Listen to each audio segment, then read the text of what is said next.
Hello, dear viewers, and a very warm welcome back to our channel. It's wonderful to have you join us once again for another exploration into the fascinating world of the British monarchy. If you're someone who follows the royal family closely, perhaps you consider yourself a royal enthusiast, then you absolutely won't want to miss today's story. We're delving into a subject that touches upon duty, health, and the enduring spirit of our reigning monarch, King Charles III. Today, we have an important update concerning His Majesty King Charles, specifically focusing on recent developments regarding his health journey and the careful considerations being given to his demanding schedule of royal responsibilities. This follows a recent health event linked to his ongoing cancer treatment, something that has understandably garnered much attention and concern. Before we immerse ourselves in the details of this unfolding situation, may we kindly invite you to show your support for our channel? If you find our content informative and engaging, please take a moment to like this video, subscribe if you haven't already, and perhaps share your initial thoughts in the comment section below. Your engagement truly helps us continue bringing you these royal insights. Now, let's turn our attention to the heart of the matter. Recently, discussions have intensified regarding the possibility of King Charles adjusting his workload, particularly scaling back on some of the less stimulating, though historically significant, royal duties. This conversation has gained momentum following a specific health setback the king experienced just last week. The event in question occurred last Thursday. It's understood that the 76-year-old monarch experienced some side effects related to the ongoing therapy he is receiving for cancer. These effects necessitated a period of medical observation at the London Clinic, a highly respected medical institution often entrusted with the care of the royal family. Naturally, news of this observation period caused a stir, prompting renewed focus on the king's well-being and the physical demands of his role. Stay tuned as we unpack all the fascinating details behind this moment, explore the expert opinions being offered, and consider the broader implications for the king and the monarchy as a whole. There's much to discuss, from the king's own resilience to the supportive roles played by other senior royals. Despite this recent health hurdle, King Charles demonstrated remarkable fortitude and dedication by resuming his public-facing duties relatively swiftly. On the following Tuesday, just days after requiring observation, the king was back at work, presiding over a notably extensive investiture ceremony. During this important event, His Majesty personally bestowed honors upon a number of individuals, recognizing their contributions and service. This act, carried out with his characteristic dignity, underscored his commitment to his role even while navigating the challenges of his treatment. However, this quick return to a demanding schedule has prompted thoughtful commentary from seasoned royal watchers. Notably, the highly respected royal expert and author Ingrid Seward has suggested that perhaps the time is right for the king to consider delegating certain responsibilities to alleviate some of the pressure on his workload. Miss Seward, known for her insightful perspectives on the royal family, shared her thoughts on the matter, offering a nuanced view of the situation.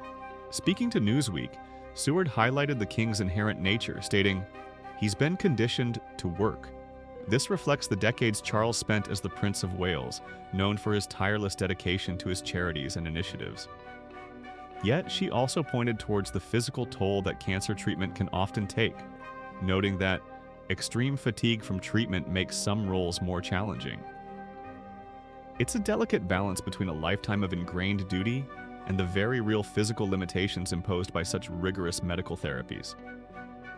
Specifically, Ingrid Seward proposed that certain duties, such as the investiture ceremonies, could potentially be undertaken by other senior members of the royal family. She pointed to individuals like Princess Anne, the Princess Royal, and Prince Edward, the Duke of Edinburgh, as highly capable royals who could seamlessly step in to conduct these ceremonies. Both Princess Anne and Prince Edward are known for their diligence and commitment to their royal duties, often undertaking hundreds of engagements each year. Entrusting them with investitures would not only ease the king's burden, but also ensure these important traditions continue uninterrupted. For those perhaps less familiar with the intricacies of palace communications, it's worth noting how this recent health scare has been addressed officially. Buckingham Palace has generally sought to reassure the public, characterizing the side effects experienced by the king as a minor bump in the road. Official statements have consistently affirmed that His Majesty remains on a positive recovery path and continues to respond well to his treatment overall.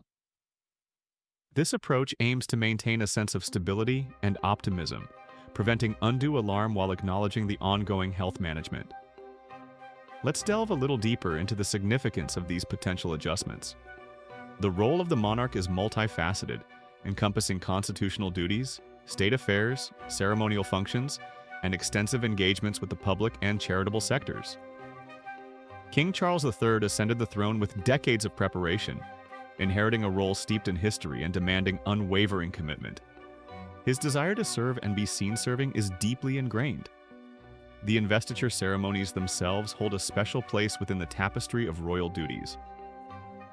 These are deeply personal events where the monarch or a designated representative presents medals and honors to individuals from all walks of life who have been recognized for their outstanding achievements, public service, or bravery.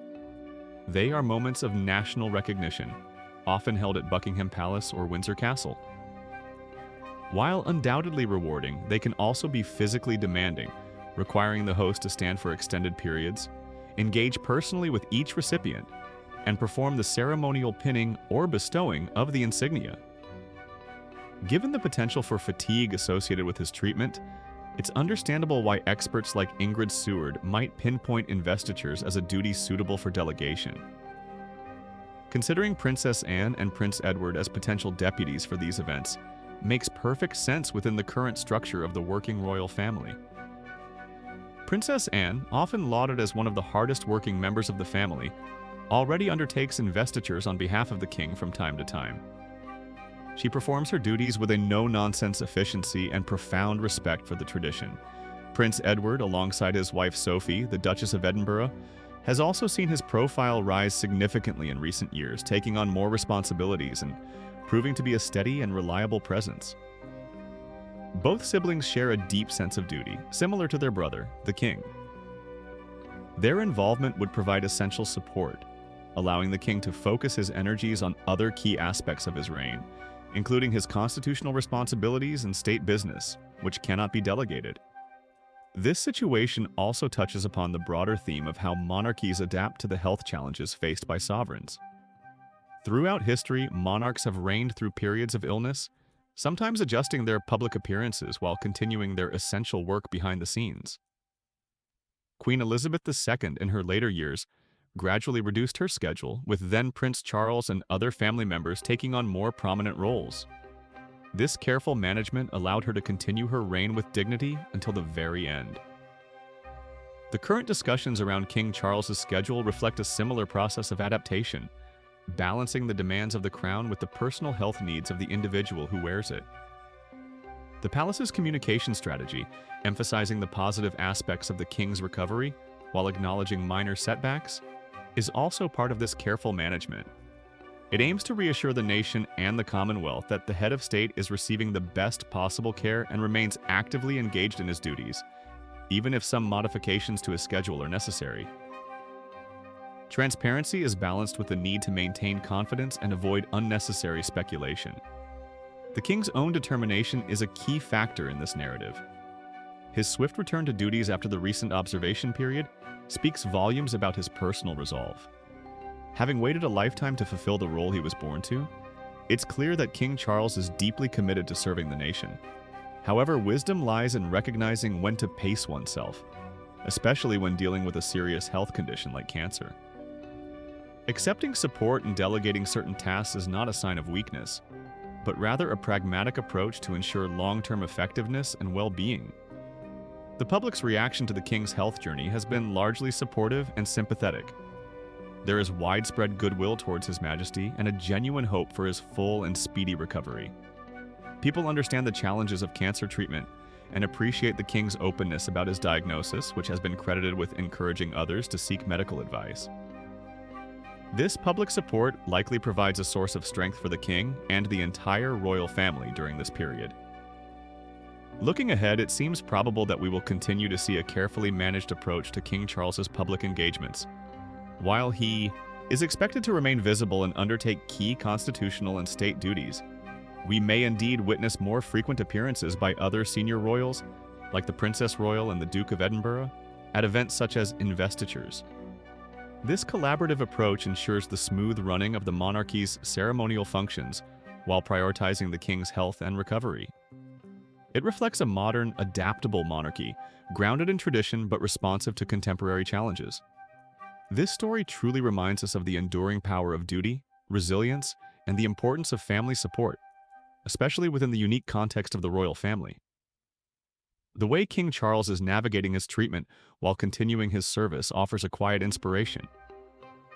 It's moments like these, balancing personal challenges with immense public responsibility, that keep the world captivated by the royal family. Their lives unfold on a global stage, yet they face universal human experiences, including health concerns. How they manage these situations offers ongoing points of reflection and discussion. So now we turn to you, our valued viewers. What do you think about this exciting, albeit sensitive news regarding King Charles's schedule? Do you agree with Ingrid Seward's suggestion that delegating duties like investitures is a sensible step? How do you feel about the king's determination to remain active versus the need to prioritize his health during treatment? We are genuinely interested in hearing your perspectives, so please let us know in the comments below. Your insights enrich our community here. And as we draw this discussion to a close, please don't forget to hit the like button if you found this video informative, subscribe to our channel for more updates on the royal family, and perhaps share this video with fellow royal watchers. Your support is greatly appreciated and helps us immensely. Thank you so much for watching today's video. We hope you found our exploration of this topic insightful. If you enjoyed it, please don't forget to like, subscribe, and share your thoughts with us in the comments. We truly value your input. We'll see you in the next video with more inspiring and fascinating stories from the royal family. Stay tuned and take care. Stay.